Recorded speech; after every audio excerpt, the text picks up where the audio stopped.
우리가 익히 잘 아는 그런 찬송의 시편입니다. 42편과 43편은 사실상 연결되어서 보통 같이 다루는 그런 시로 우리가 즐겨 읽고 또 묵상하는 그런 시가 되겠습니다. 오늘 42편에 보면 후렴으로 5절과 11절이 있고 또 다음 주에 우리가 살펴볼 43편에도 보면 5절에 이렇게 이제 후렴구가 나와서 전체적으로 아주 간절하게 여호와의 도움을 구하는 그런 한 시편으로 우리가 42편, 43편을 읽게 되는 것입니다. 사슴으로 시인의 마음을 이렇게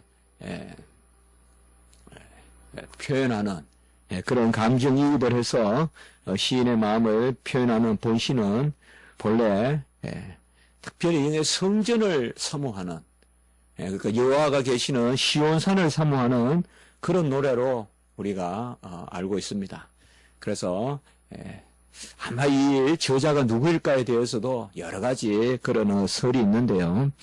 특별히 고라 자손의 마스길이다라고 이렇게 표제가 붙어 있잖아요. 그러니까 다윗이 아니라 고라 자손의 마스길이다라고 하면 교훈을 뜻합니다. 경계하고 교훈하는. 그래서 고라 자손의 마스길인데 과연 고라 자손이 저자일까? 그 여러 시편의 다른 다윗의 시편의 노래와 또 이 상황을 살펴봤을 때 아마 다윗이 저자가 아닐까 그렇게 보는 경우가 많고요. 절반 이상은 그렇게 보고요. 뭐 칼빈 같은 경우도 다윗이 저자라고 그냥 확실히 생각하고 있고 또 주석학자들은 고라는 바로 레이지파의 성전에서 그런 노래하는 그런 레이지파의 그런 족속이잖아요. 그러니까 고라 자손이 저자라고 해도 아마 다윗의 노래를 고라 자손이 이렇게 기록하지 않았을까라고 이렇게 말하고 있습니다.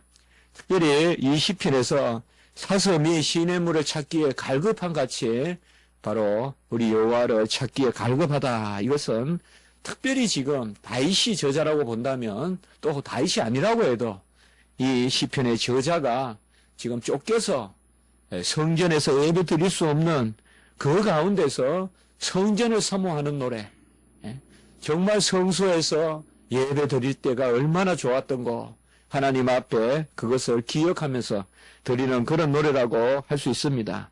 그래서 이런 시편을 특별히 우리는 시온 시편이다 이렇게 이야기합니다. 시온 시편이다. 시편에 보면 8편이 있거든요. 시온 시편이 42편, 43편, 그리고 87편, 121편, 122편, 또 125편, 126편, 129편 이렇게 해서 총 8편이 있는데 우리가 시편 읽다 보면 그런 게 있죠. 가장 특징적으로 제가 여기 적어왔는데요. 시편 121편 우리가 1절에서 2절에 보면 이것도 찬송도 많이 하는 노래인데요. 내가 산을 향하여 눈을 들리라. 나의 도움이 어디서 올까? 나의 도움은 천지를 지으신 여호와께서로다. 여기 산이 바로 시온산이거든요. 시온이 바로 어딥니까? 바로 성전, 성전이 있는 산, 그리고 바로 아브라함이 이삭을 바쳤던 곳, 그것이 바로 시온이거든요. 그렇기 때문에 오늘도 전체적으로 어떤 하나의 어떤 그런 뭐 정서, 감정, 우리가 뭐 시를 보면 시조나 이런 데도 보면 연모하는 어떤 군신을 연모하고 또 연인을 연모하는 그런 시가 아니라 오늘 시는 특별히 성전에 계신 하나님 앞에 예배를 강구하고 그리고 그 하나님께 경배와 영광을 올려드리는 그 간절함을 아주 구구절절히 노래하고 있는 것입니다. 1절에 보면 하나님이여 라고 이렇게 말하고 있고요. 다음 주에 또 우리가 보실 43편 1절에도 보면 하나님이여. 우리가 시편에 이렇게 하나님이여 라고 나오는 시편이 그렇게 많지는 않습니다. 또 다음 주에 보실 44편에도 보면 1절에 하나님이여 라고 이렇게 강하게 부르고 있는데요. 엘로힘. 어떻게 보면 사실 하나님이라고 부르는 이게 다 포함하는 거예요. 사실 하나님이여라고 이 부르는 이 호칭 가운데 성도의 은혜가 있고 의지가 있고 또 감사가 있고 또 경외가 있고 다 들어있거든요. 하나님이여 사슴이 시냇물을 찾기에 갈급한 같이 내 영혼이 주를 찾기에 갈급하니이다. 이렇게 1절에서 말하고 있습니다. 바로 사슴이 시냇물을 찾기에, 이 사슴은 우리가 잘 아는 어떤 그런 연약한 그런 상징이 될 수도 있고, 사슴을 뭐 잔인한 그런 짐승으로 우리가 여기지는 않죠. 약한 짐승이고 항상 공격을 당하되 공격할 줄 모르는 그런 짐승인데, 이 사슴이 사실상 성격이 또 상당히 이렇게 예민하고 또 반면에 그렇답니다. 그래서 다혈질이고 어떻게 보면 피가 아주 강하게 도는 그런 동물이라 이 사슴의 이 갈급함은 특별히 더하다. 그래서 특별히 여기 보면 우리는 동사에 남성 여성이 없지만은 히브리어에는 동사에 이 성이 포함될 수 있거든요. 그래서 특별히 여기 사슴은 암사슴이에요. 그래서 암사슴이 시냇물을 찾기에, 그 사슴이 시냇물을 찾을 때는 얼마나 그냥 소리를 지르고 그 갈급함이 우리가 특별히 이게 말할 수 없는 그런 갈급함이 있다고 해요. 특별히 암사슴이라 저번에 우리 총신대 그 설교하러 오시면 총신대학교에 설교하러 오신 그 한 분이 이 부분을 설교하시면서 이 사슴은 특별히 새끼를 놓기를 앞두고 있는 그런 사슴이다. 또 그렇게도 표현해요. 그래서 뭐 우리가 그래서 어떻게 보기에 따라 다른데 어떤 암사슴은 맞아요. 암사슴인데 특별히 이 갈급함이 더하다는 거죠. 그래서 말할 수가 없다는 거예요. 그래서 이스라엘에는 비가 많이 오지 않잖아요. 많이 와야 뭐 500mm, 600mm. 그래도 그나마 이게 또 고이는 물이 아니에요. 와디라고 해서 전부 다 가보시면 알지만은 빗물이 흘러간 흔적은 있어요. 그래서 전부 물이 그냥 내리자마자 다 땅속으로 스며들기 때문에 이제 그게 이제 조금 이렇게 원천으로 흐르면 오아시스나 이렇게 또 샘이나 이런 게 있지만은 대체로 이 이스라엘에는 냇물이 많지 않거든요. 그래서 이 암사슴이 시냇물을 찾는 거, 이 갈급함은 이루 말할 수가 없다.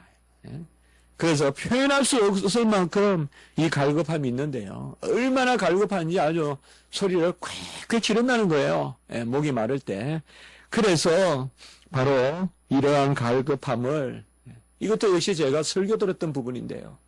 폴 웰서 교수님이라고 2년 됐습니까? 저 불란서에 아주 그 개혁주의, 불란서 개혁주의의 유명한 교수님이에요. 최근에 기독교 강요를 불어로 번역하신 분인데, 이 폴 웰서 교수님이 우리 학교에 오셔서 설교를 한 번 하셨는데, 십자가 가상 7연을 가지고 설교하셨어요. 십자가의 7말씀을 가지고 설교하시면서, 그때 이렇게 해석하는 거 좀 처음 들어봤어요. 우리가 가능한 해석인데, 어떻게 해석하느냐? 그때 예수님의 목마르다, 그것을 설명하면서, 우리 보고 시편 42편에 다 들어가 보자는 거예요.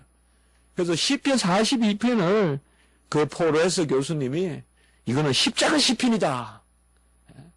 그렇게 말씀하시는 거예요. 그 Psalm of the Cross, 영어로 그렇게 설교를 하시는데 이게 십자가 시편이다. 제가 그 깜빡했는데 성경에 적어놨어요, 제가. 성경에 적어놓고 이번에 설교한다고 이렇게 보니까 그게 기억이 다시 나요. 그래서 십자가 시편이다. 우리 주님께서 얼마나 목이 마르셨어요. 십자가의 고통의 최고 고통은 살을 찢는 고통이 아니라 가장 큰 고통이 2개 있다는데요. 그 고통이 뭔가 하면 내리 누르는 고통이라는 거예요. 그래서 위에서 밑으로 꽉 집어 당기는, 우리가 사실 철봉 같은 거 해보면 팔이 아프잖아요. 성한 팔로 잡고 있어도 아픈데 그다가 그냥 못을 박아놓고 모든 체중이 끌어내리니까 그것도 그냥 한꺼번에 끌어내려가지고 죽는 것도 아니고 어느 정도 이렇게 끌어내릴 만큼 또 받쳐주고 이렇게 한다는 거예요. 아주 지능적으로 사람이 안 죽게끔 그렇게 해가 서서히 한 방울 한 방울 피가 떨어져서 죽게 하는데, 그런 내리 누르는, 그렇게 어떻게 보면 하늘이 깔아앉는 고통이에요, 그게. 그렇게 표현하더라고요. 그러니까 하늘이 내려앉는 고통이 있고, 그리고 한 고통이 뭔가 하면 목마름의 고통이라는 거예요. 이것은 우리가 예상할 수가 없다는 거예요. 이 목마름의 고통이라는 것은요, 예상할 수가 없다는 거예요. 얼마나 고통스러운지 모른다는 거예요. 그래서 뭐 죽으면 그냥 죽으면 될 텐데 왜 목마르다 하고 그렇게 할까요? 이것은 잠시 후에 죽음을 앞두고도 사람이 그 갈증을 견딜 수가 없다는 거죠. 그래서 우리 주님께서 그런 십자가에 내가 목마르다 하는 그 갈증, 그것이 바로 오늘 여기에 표현되어 있다. 특별히 여러분들 10절에 보시면 내 뼈를 찌르는 칼같이 내 대적이 나를 비방하여. 이구들 보면 뼈를 찌른다 이러면 칼은 보통 우리가 보면 이렇게 가죽을 통하여서 피부를 통하여 가죽을 통하여 살로 들어가는 건데, 여기에 10절에 보면 내 뼈를 찌르는 칼같이 이렇게 표현하고 있거든요. 이것도 십자가의 고통이다. 뼈가 어겨지는 어떤 뼈가 느끼는 고통, 어떤 살이 느끼는 거, 가죽이 느끼는 그런 고통이 아니라 뼈가 당하는 고통. 그렇게 해서 특별히 오늘 이 시편을 그렇게 설명하는 것도 제가 봤습니다. 뭐 너무 우리가 이 시편을 그렇게 구속사적으로 42편을 무슨 메시아 시편 같이 그렇게는 여기지 않습니다만은 모든 성경 말씀은 다 예수 그리스도를 바라보는 그런 말씀이라고 우리가 본다면 오늘 이 말씀도 그렇게 해석하는 것도 무방하지 않을까라고 이렇게 생각합니다. 사슬민 시인의 물을 찾기에 갈급한 같이 내 영혼이 주를 찾기에 갈급하나이다 라고 이렇게 해서 이 갈급함을 노래하고 있습니다. 얼마나 갈급하면 이렇게 주를 찾기에 갈급할까요? 우리가 무슨 말씀을 해석할 필요가 없이 이게 바로 성도여야 될 터인데, 저도 이 말씀을 준비하면서 정말 내가 주를 이렇게 갈급해 본 적이 있는가? 정말 배가 고프면 어머니 찾고 또 애로우면 친구 찾고 이런 무슨 갈급함이 있는데요. 무슨 또 움직이려면 또 도구 찾고 그래서 공 차고 또 이렇게 살아가는데 배고프면 먹고, 정말 우리의 영혼이 말이에요. 내 영혼이 이렇게 여호와 하나님을 갈급하다는 거, 이러한 신앙의 수준이 어느 정도의 수준인지 정말 참 감히 알 수가 없지만은, 그러나 어쨌든 이 시편 기자가 정말 내 영혼이 주를 찾기에 갈급하나이다. 그리고 이전에 보면 내 영혼이 하고, 여기서도 보면 이 영어, 이 네페시거든요. 바로 생기, 호흡, 그러니까 내 생명이에요. 이게 바로 내 영혼이, 내 생명이라고 해도 돼요. 네페시, 내 생명이 살아계신 하나님을 갈망하나니라고 이렇게 2절에 말하고 있어요. 바로 살아계시는 하나님이라면 구약에서는 하나님의 임재를 뜻하고 이것이 바로 성전을 뜻합니다. 그래서 내 영혼이 살아계신 하나님을 갈급하노니, 오늘 8절에도 한번 보시면 여러분들께서 낮에는 여호와께서 인자를 베푸시고 밤에는 내게 찬송이 있어 생명의 하나님께 기도하리로다. 이게 사실상 원어로 보면 같은 말이에요. 살아계신 하나님, 생명의 하나님, 같은 말씀이에요. 그래서 엘로임 하야 이렇게 써서 같은 엘 하야, 바로 같은 living God, 살아계신 하나님이에요. 그래서 내 영혼이, 그러니까 내 생명이 살아계신 하나님, 생명의 하나님을 갈급하여서 어느 때에, 이 2절 후반부에 보면 바로 오늘 시편이 어떤 시편인지 아까 말했던 시온 시편이라는 것을 알려주고 있어요. 내가 어느 때에 나아가서 하나님의 얼굴을 배울까? 이건 있는 그대로 우리가 그저 추상적으로 상징적으로 보지 말고요. 곧 절기 때 나아가는 것, 제사 때 나아가는 것, 또 예식 때 나아가는 것, 그것을 말하고 있습니다. 내가 어느 때에 나아가서 하나님의 얼굴을 배울까? 이것은 바로 여호와의 임재, 바로 여호와를 만날까라고 이렇게 말씀하고 있습니다.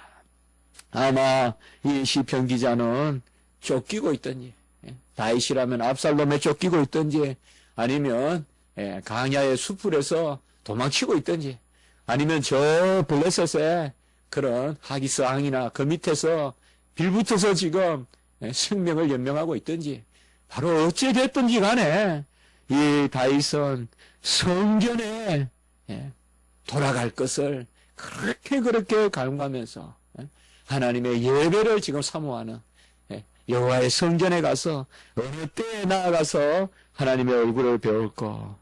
특별히 3절에 보면 사람들은 이러한 다윗을 놓고 신실하다 혹은 신심이 있다, 충실하다, 여호와의 백성이다라고 하기보다는 내 하나님이 어디냐 하면서 사람들은 멸시한다 이 말입니다. 어찌 하나님을 저리 찾는데 하나님은 다윗을 저렇게 저 지경으로 놔둘 거라고 이렇게 한다는 것이죠. 내 눈물이 주야로 내 음식이 되었도다라고 이렇게 말씀하고 있습니다. 이것은 액면 그대로 보면 주야로 눈물을 흘렸다. 나는 오직 여호와 하나님만을 사모하고 예배를 사모하고 성전을 향하여 내 눈을 들고 있는데 세상은 나를 멸시하고 또 그 가운데 주여 주님 언제 내가 돌아갈 것인가, 주야로 눈물이 음식이 되었도다라고 이렇게 말씀하고 있습니다. 칼빈의 주석을 보니까 이러한 주석을 넘어서서 이렇게 주석을 했더라고요.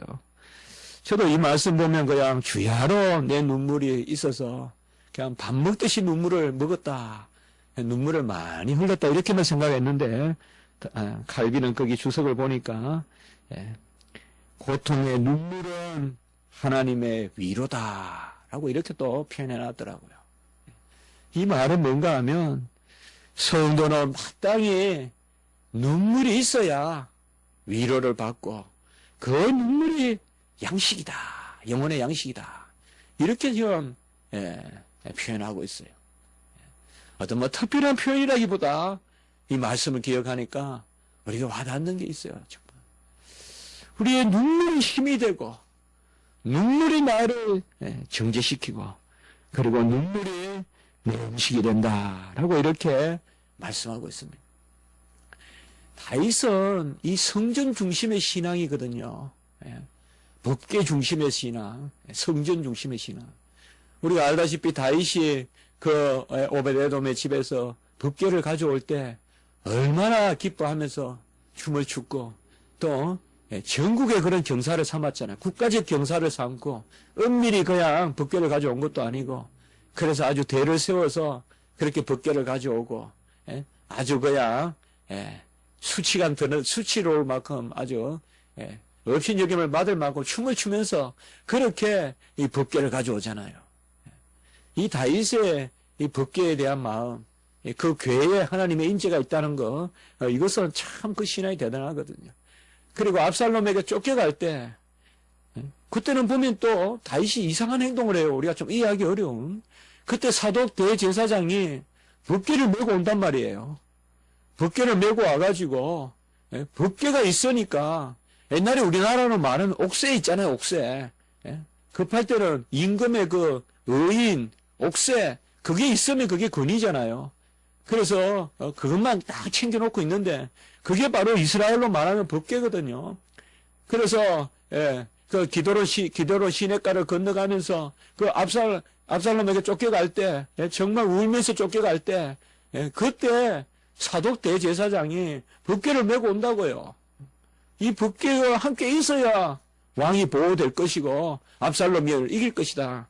그런데 그때 다윗은 뭐라고 하느냐? 사무엘하 15장 25절에 가보면 보라 하나님의 계를 성읍으로 도로 메어 가라. 만일 내가 여호와 앞에서 은혜를 입으며 도로 나를 인도하사 내게 그 계와 그 계신대를 보이시라라고 이렇게 이야기하고 있어요. 여기에 보면 참 이 법궤조차도 어떻게 보면 우상이 될 수도 있잖아요. 하나님이 없이 법궤를 섬기면 안 되잖아요. 근데 여기에 보면 참 이 다윗의 성숙한 신앙의 모습이 나와 있거든요. 도로 메어 가라. 도로 메어 가서 그 성소에 두라. 하나님이 나에게 은혜를 베푸신다면 내가 그곳에 가서 법궤도 보고 그곳에 가서 그 계신 것을 보리라. 곧 여호와의 임재를 보리라. 라고 이렇게 말하고 있습니다. 오늘날은 우리가 이렇게 어떤 특정한 지역을 중심으로 얼굴을 향하여 기도하고 창문을 열고 다니엘같이 기도하고 이러한 신앙이 아닙니다. 이제는 우리가 모든 것을 향하여 만유에 하나님께 예배를 드리지만은 이 구약시대 때에 이 다윗의 신앙은 아주 성숙한 거거든요. 어떻게 보면. 여호와를 믿었는 거예요. 법궤를 믿었다기보다 여호와가 계시는 법궤가 있는 거지. 여호와를 넘어서는 법궤는 없단 말이에요. 그것은 어떻게 보면 법궤를 이용하는 것이고 여호와를 이용하는 것이고 어떻게 보면 하나님은 성전조차도 무너뜨려 버리시잖아요. 솔로몬의 성전, 스룹바벨 성전 다 무너뜨려 버리시고 헤롯 성전도 바로 디도를 통하여서 회파시켜 버리잖아요. 이것도 다 하나님의 뜻이거든요. 어떻게 보면 하나님을 섬기라는 거죠. 진정한 성전 대신 주님을 섬기라는 것이거든요. 내가 성전이라 그랬잖아요. 우리 주님께서. 내가 안식일의 주인이라고 했고 진정한 성전이신 분, 사흘 만에 성전을 무너뜨리고 다시 세우시는 우리 주님을 섬기라. 정말 성숙한 신앙으로 정말 오늘 여기에 다윗의 시편은 그런 것이다. 어떤 장소를 우상으로 삼는 신앙이 아니라 어떤 그곳에 있는 성소 그 자체를 우상으로 삼는 신앙이 아니라 역시 칼빈이 보니까 여기에도 잘 주석을 해놨어요. 제가 보니까. 성전을 향한 시편이로되 성전을 섬기서는 안 된다. 이거. 성전을 향한 그런 시편이로되 성전을 섬겨서는 안 된다. 하나님을 섬겨야 된다. 그렇게 노래하고 있는 모습을 보았습니다. 4절에 보면 내가 전에 성의를 지키는 무리와 동행하여 라고 이렇게 말하고 있습니다. 여기서는 지금 다윗이 바로 내가 이전에 성의를 절기를 지키고 그리고 또 정하진 얼삭이라든지 이런 걸 지킬 때 무리와 함께 올라가던 그때를 기억하면서 내 마음이 상하는도다. 이 시편 기사의 최고 큰 추억은 성전의 추억이에요. 성전의 추억, 예배의 추억, 교회의 추억입니다. 우리도 다 교회의 추억이 있겠죠. 저도 초등학교 때 교회를 처음 가봤는데요. 그 교회에 그런 추억이 있고요. 이 교회의 추억이 있겠죠. 바로 사도 바울, 여기에 우리 다윗도 그런 성전의 추억을 내가 마음 놓고 예배를 드리고 마음 놓고 내가 무리를 데리고 아마 이미 왕이 돼서라도 갔겠죠. 그래서 내가 성의를 지키는 무리와 동행하여 이 말은 벌써 아마 임금이 그런 일을 행하고 난 후에 이거 분명히 있었다. 그래서 이런 것들을 여러 가지 살폈을 때 이것은 다윗이다 이 말이에요.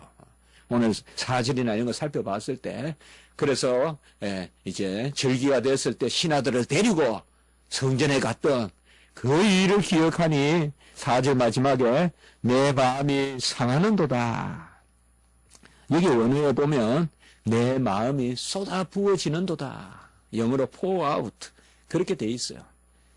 얼마나 성전에 대한 이러한 기억이 강하든지 우리는 보면 옛날에 무슨 추억이 있었다. 그런 것 때문에 그리워하기도 하고 그런데 이 다윗은 성전의 추억으로 그것을 기억하면서 돌아갈 수 없는 것을 생각하니 내 마음이 부어지는도다. 이 말은 정말 그냥 우리나라 말 애간장이 탄다. 그야말로 구극단장이다. 구절단 내 속이 안에 끊어진다. 그러한 노래를 하고 있습니다. 그리고 5절에 이제 보면 수렴이 되는 내 영혼아 내가 어찌하여 낙심하며 불안해하는고. 낙심은 우리가 여호와 하나님을 떠났을 때 우리의 모습입니다. 사람을 붙들면 낙심이 있겠죠. 사물을 붙들면 낙심이 있겠죠. 이 낙심이 있으면 곧 불안이 엄습합니다. 낙심은 여호와 하나님을 떠나니까 불안한 거예요. 그러나 여호와 하나님을 붙들면 낙심하지 않고 그리고 불안이 없습니다. 그냥 낙심과 불안은 함께 있고요. 불안하면 사람들은 다 여호와 하나님을 불평하게 된다라고 이렇게 우리가 보는 것입니다. 그래서 너는 하나님께 소망을 두라. 그러니까 너는 하나님만 바라라. 또 그렇게도 옛날에는 또 번역이 되어 있고요. 너는 하나님께 소망을 두라. 라고 이렇게 말하고 있습니다. 우리가 다른 것에 소망을 두어서는 안 되겠습니다.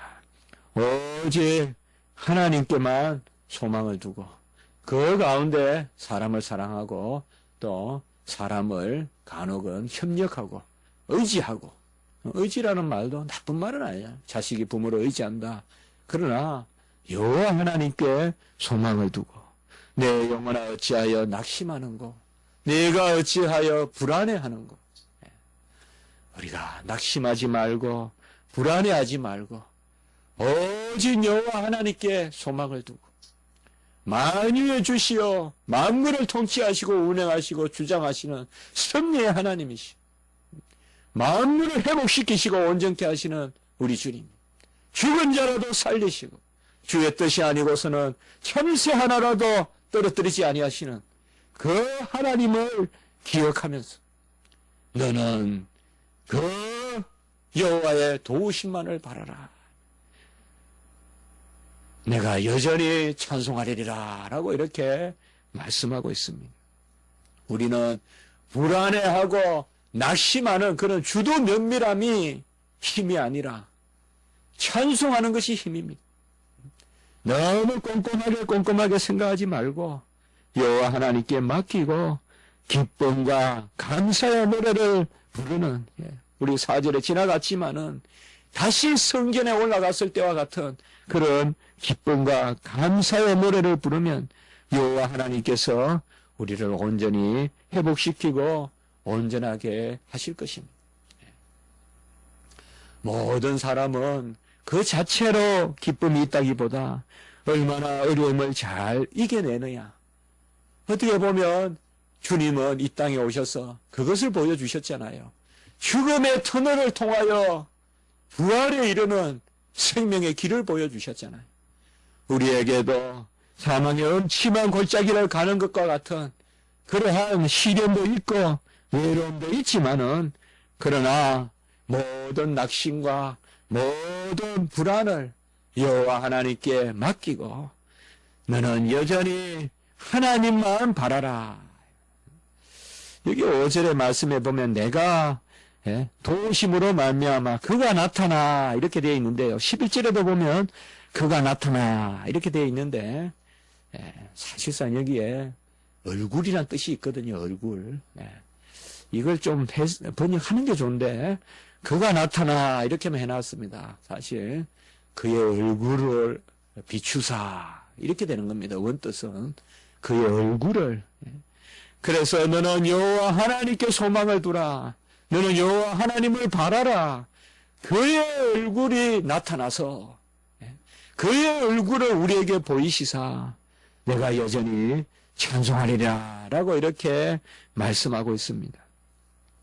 6절에 보면 내 영혼이 낙심이 되어서 요단에서도 헤르몬에서도 밍살산에서도 기억한다. 요단은 우리가 아는 요단의 강을 말할 것이요. 헤르몬이라는 것은 요단에서 바라보면 헬몬산이 보입니다. 제가 가봤습니다, 여러분들. 그렇게 보인다고 해요. 날 좋을 때. 그렇게 넓지 않거든요, 이스라엘이. 요단 그쪽에 이렇게 올라가면 이제 밑에는 이제 소돔 고무라고요. 그래서 요단 가면 벌써 저쪽에 이제 요단의 하부에는 강야고요. 요단에 좀 위로 올라가면 요단이 바로 갈릴리잖아요. 갈릴리하고 연결되는 게 요단이잖아요. 그러다 보면 이제 제가 이제 그 버스 타고 가는데 그렇게 안내하는 걸 들어봤어요. 저쪽으로 헐몬산도 있고, 그러게 지금 시편은 기자는 우리가 그걸 생각해 볼 수가 있어요. 이런 것도 이제 다윗이 바로 뭐예요? 강야로 쫓겨갈 때 그때 이제 아마 헬몬산을 바라보는 그런 것이 아닐까. 그리고 미살산이라는 말은 우리가 성경에 나오지만은 아무도 알 수가 없습니다. 이 산이 어딘가. 그런데 내용상으로 보면 작은 산 그렇게 생각해 볼 수가 있다고 해요. 그러니까 우리가 내가 요단에서도 내가 강에 있거나 내가 헬몬산에서도 큰 산에 있거나 내가 미살산 작은 산에 있거나 어떤 경우에도 내가 주를 기억하나이다 라고 이렇게 노래하고 있습니다. 우리는 어떤 어려움이 있더라도 8절에 보면 여호와께서 낮에는 인자를 베푸시고 밤에는 우리의 찬송이 되리라. 그리하여 나는 생명의 하나님께 기도하리로다 라고 이렇게 말씀하고 있습니다. 같이 한번 해봅시다. 낮에는 인자가 되시고 밤에는 찬송이 되신다. 예. 그 낮에는 뭐예요? 우리가 막 살 때 그때마다 우리를 사랑으로서 도와주시고 밤에는 우리가 찬송하는 가운데 기도하리로다 라고 이렇게 노래하고 있습니다. 지금 이 시편의 기자는 그렇게 좋은 형편이 아닙니다. 아까 말씀을 보았듯이 10절에 보면 내 뼈를 찌르는 칼과 같이 대적들이 나에게 깊은 창을 찌르고 있는 그런 모습이고 그리고 목마르고 그리고 내가 낙심하고 내가 누구를 바라라 하고 불안해하는 그 가운데서도 시편 기자는 인자의 하나님, 찬송의 하나님을 부르짖고 있는 것입니다. 우리도 오늘 시편을 기억하면서 어렵고 힘든 일이 있더라도 기쁠 때 주님을 찾고 또 주님께 의지하듯이 어떤 일이 있더라도 정말 오늘 우리가 한 가지 기억할 것은 우리가 정말 이렇게 내 영혼이 여호와를 서슴이 신의 물을 찾듯이 갈급한 적이 있는지 우리의 영혼에 이러한 갈급함이 있으면 얼마나 좋을까 라는 생각을 정말 한번 해봤습니다.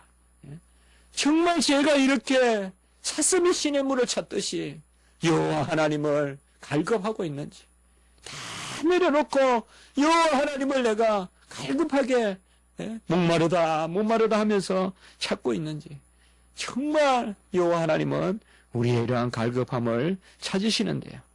오늘 시편을 통하여서 우리는 이러한 위로가 있길 바라고 낮에는 인자로 도우시고 밤에는 찬송 가운데 기도하게 하시는 그런 여호와 하나님께 모든 것을 맡기는 그런 은혜의 역사가 있기를 바라는 것입니다.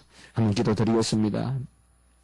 거룩하고 자비로우신 하나님 아버지, 사슴이 시냇물을 찾듯이 하나님이여 내 영혼이 주를 찾기에 갈급하나이다. 오늘 말씀을 통하여서 진정 복된 자가 누구인가?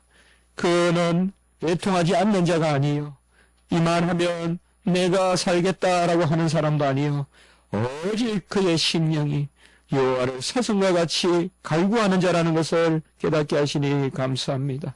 여호와 하나님이여 오늘 우리가 이곳에 나온 것은 사슴과 같은 목마름으로 갈급함으로 나왔사오니 우리의 심령을 받아주시옵고 우리의 기도를 들어주시옵고 우리의 연약함을 채울하여 주시고 낮에는 인자의 하나님이요 밤에는 찬송의 하나님이요 그리하여 내가 기도하리이다 노래하는 시편 기자의 심령이 우리의 심령이 되게 하여 주시옵소서.